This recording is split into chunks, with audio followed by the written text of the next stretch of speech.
What if I told you that right now, the best monitor you can buy is a gaming monitor?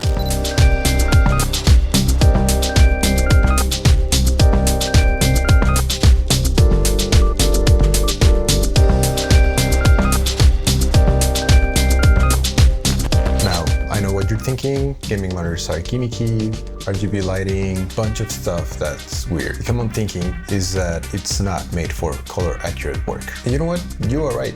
You would have been right a few years ago. But technology has advanced so much that things have changed. By the end of this video, I'm gonna show you why this $800 monitor, or I don't know, like 650 bucks when I bought it, might just be the smartest purchase a photographer can make right now. For years, and I mean well over a decade, photographers and videographers have always avoided gaming monitors. There were really good reasons for that. Color accuracy wasn't that great. Gaming monitors were always designed to have a stunning color for gaming. This means saturated colors, crushed blacks, sharpness turned all the way up, which looks cool for a game, but if you edit a photo in it, it might look okay in your monitor, but if you view it somewhere else, a phone, another computer, another monitor, colors might look not quite right. Now, panel technology was kind of the limiting factor here. Most budget monitors use what they call TN panels. They were fast, but they were not color accurate. It had terrible viewing angles. That means that if you didn't look at it straight, you would have washed out colors on the sides. But technology has advanced a lot in the recent years. Accurate displays have become cheaper, and this means that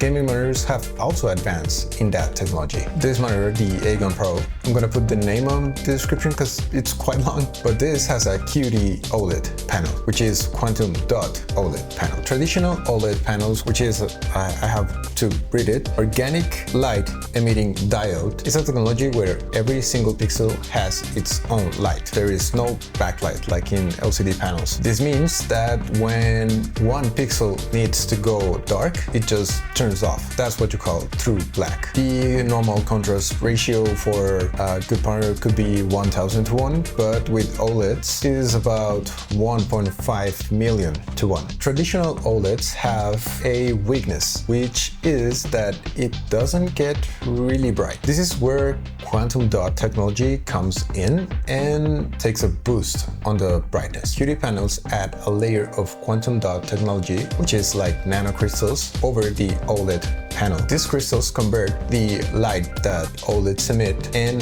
they just make them brighter. So you have the color accuracy of an OLED, but a lot more brightness. This monitor can handle sRGB 100%. That's the full standard color range. It can handle 99 DCI-P3, which is a color space that is used in cinema and production. It can handle 93% of Adobe RGB. That can handle print work.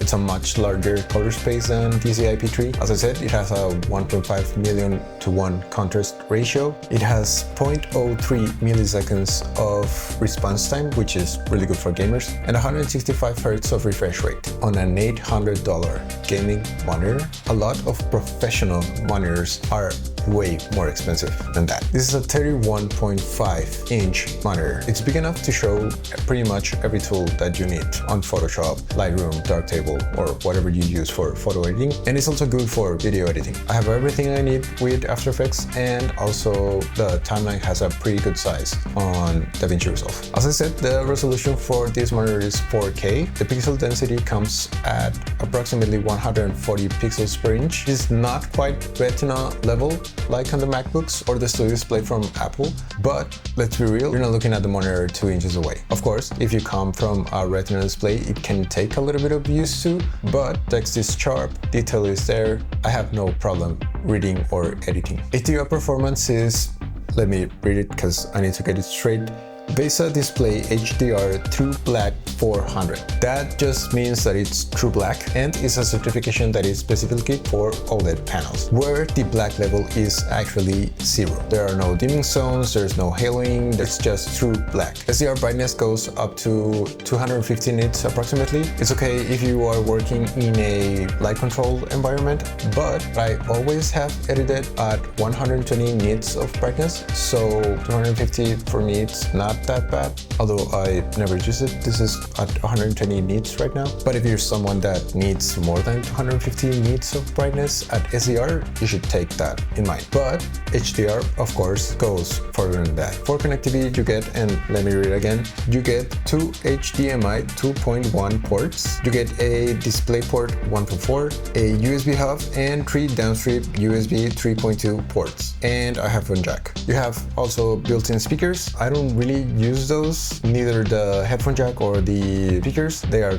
not good. I just use headphones, so it doesn't really matter. One thing that it's missing is USB-C. My other monitor that I had used to have it, and it was like cool just to grab a cable and connect it, and everything was working fine. If you want USB-C, this is not the monitor for you, but I do have to say that it hasn't been a problem that much. I just connected through HDMI and use a dongle for everything else. It also doesn't have a KVM switch, so if you have more than one device connected to it, you have to manually switch through the ports, but I don't use that. For me, it's not an issue. It has full tilt, swivel, and height adjustment, so you can rotate it to a portrait orientation if you need to. For photographers who like to flip their monitor so they can see portraits better and see the actual size, that's a really cool feature. Now, everything up until this point has been good. So what are the cons of having a monitor like this? As I said, the peak brightness of SDR is around 250 nits. So if you have a place where it's a lot brighter, or you have direct sunlight hitting the monitor or some other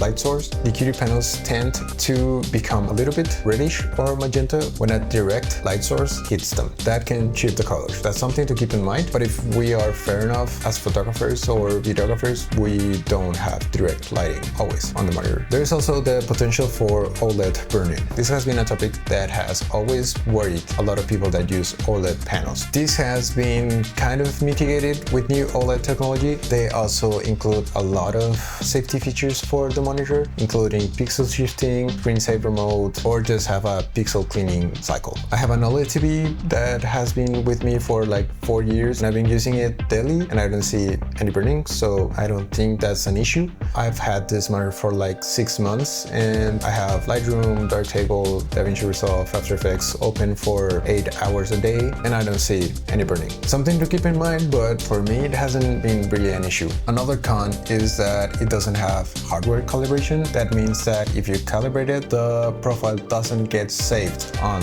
the monitor itself. Each time you connect a new computer, you have to calibrate it again, because the software on the computer is what drives the profile to the monitor. That's a feature that some professional monitors have, and this doesn't have it. But I just have 2 computers, and I just calibrate it for each one, or transfer the same profile to the other one. No matter what monitor you have, you should always calibrate it. And lastly, this is a gaming monitor, so maybe you don't like the aesthetic of gaming things. They tend to be kind of flashy, designs can be weird, but I do quite like the aesthetic of this monitor. If it doesn't go with your environment, it can be a little bit weird, but I don't mind it. I prefer this than a boxy design of a professional monitor. And I also really like the RGB lighting on the back. I used to have my monitor facing backwards to the wall, so it really light up the duo with a nice color, and it made it easier on my eyes. The AGON Pro is priced at around $799 to $899. I managed to get a discount on Best Buy. I think I paid like $650 plus tax, and I've seen it around the same price on Amazon and other stores. Or even if you pay full price for this, it's gonna be good. Of course, professional monitors like NEC, Eizo, and other manufacturers offer some advantages like hardware calibration, precise uniformity compensation throughout the panel, and software that is specifically designed to work with color managed workflows. So if you're running maybe a print lab or a commercial photography studio where every print or photo needs to have exact color, that can justify the price. But for the vast majority of photographers, this monitor gets you 95% of the way for a fraction of the cost. If you are a photographer who's been waiting for the right moment to update their monitor, or if you're building your first serious editing setup and don't want to spend a lot of money, this is a monitor you should be looking at right now. If you found this helpful, hit the like button, hit the subscribe button. It will help this channel grow and hopefully make more videos like this. Drop your questions in the comments and maybe tell me what monitor you're using right now. See you in the next one.